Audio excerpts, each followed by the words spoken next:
ada 7 jenis manusia yang akan mendapatkan naungan dari Allah pada hari tidak ada naungan kecuali naungan Allah Azza wa Jalla. Pastikan kita menjadi salah satu dari yang 7 itu. Ingat, naungan itu dibuat di sini ketika hayat masih di kandung badan. Yang pertama adalah imamun adil, pemimpin yang adil. Tatkala seorang berada di atas kekuasaan, dia bisa mengatur, bahkan dia merasa memiliki semua yang ada di bawahnya. Terkadang sulit dia untuk berlaku adil. Maka seorang pemimpin yang dapat berlaku adil akan mendapatkan naungan pada hari itu. Tapi kalau orang biasa berlaku adil, biasa engkau. Kadang-kadang dia memang tidak mampu melakukan kezaliman. Dia berlaku adil karena tidak mampu melakukan kezaliman. Tapi ini seorang yang berkuasa, yang mampu mempenjarakan siapa yang dia mau, tapi dia tidak lakukan itu. Maka dia mendapatkan kedudukan yang spesial. Yang kedua, wasyabun nasya'a fi ibadatillah, pemuda yang tumbuh besar dalam ketaatan kepada Allah Azza wa Jalla. Jadi kalau ada pemuda taat sama Allah, beda sama orang-orang tua yang taat. Kelasnya beda, mereka sudah selesai dengan masa mudanya. Oke, mereka sudah selesai dengan maksiat-maksiatnya. Kemudian Allah berikan kesempatan bertobat di akhir hayatnya, wajar dia taat, sudah tua. Tapi ada anak muda yang biasanya mereka bermain-main, mereka sibuk dengan aktivitas yang tidak berguna, atau sibuk dengan kegiatan-kegiatan yang mubah yang menghabiskan waktunya. Tapi kalau ada pemuda tahu-tahu taat sama Allah, maka dia spesial. Dia akan mendapatkan naungan dari Allah Azza wa Jalla. Yang ketiga, warajulun qalbuhu mu'allaqun bil masajid, seorang laki-laki yang hatinya bergantung di masjid-masjid. Seperti kalau kita lihat lampu gantung ini, hati dia ada di masjid, badannya mungkin di pasar, dia sedang jualan, tubuhnya mungkin di kantor sedang bekerja, atau di jalanan dia sedang mengais rezeki, tapi jantungnya di rumah Allah Azza wa Jalla.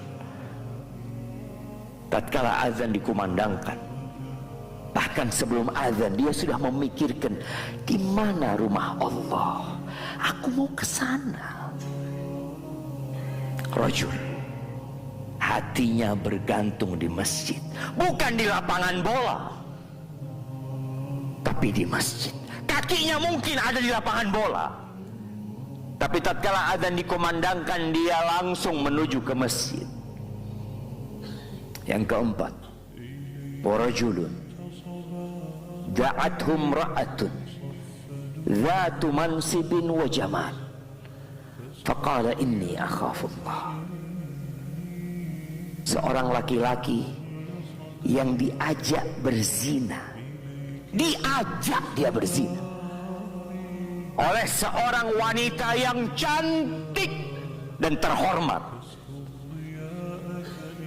Bukan pelacur yang ngajak dia, tapi seorang wanita yang terhormat, dan dia cantik pula. Ini laki-laki diajak berzina, lalu dia mengatakan inni akhafullah, aku takut kepada Allah Azza wa Jalla. Kondisi yang sangat spesial di saat perzinaan di mana-mana, ada laki-laki yang bertakwa kepada Allah Azza wa Jalla.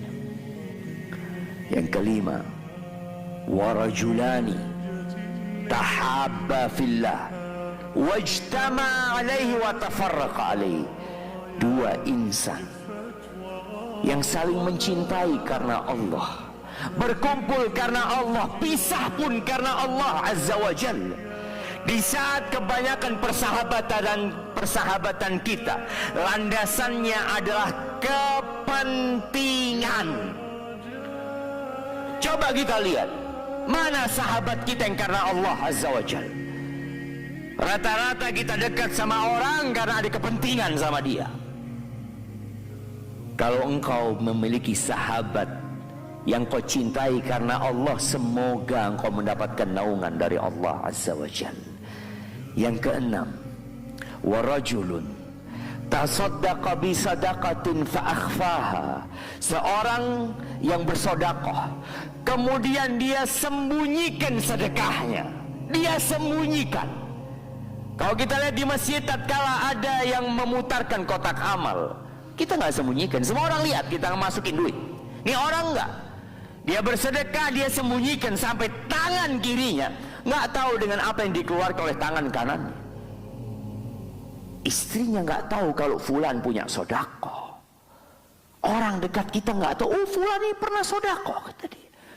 Tapi tatkala orang ini mati, boleh jadi orang-orang datang mengatakan fulan suka membantuku.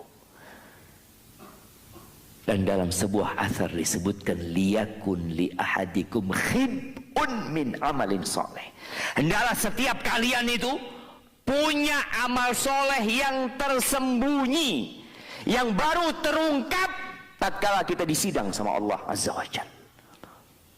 Yang terakhir, yang ketujuh, warajulun dzakarallaha khalian fafadat aynah.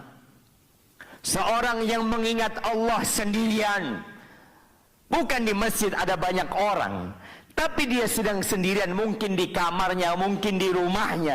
Dia ingat sama Allah Azza wa Jal. Dia tahu dengan dosa-dosanya.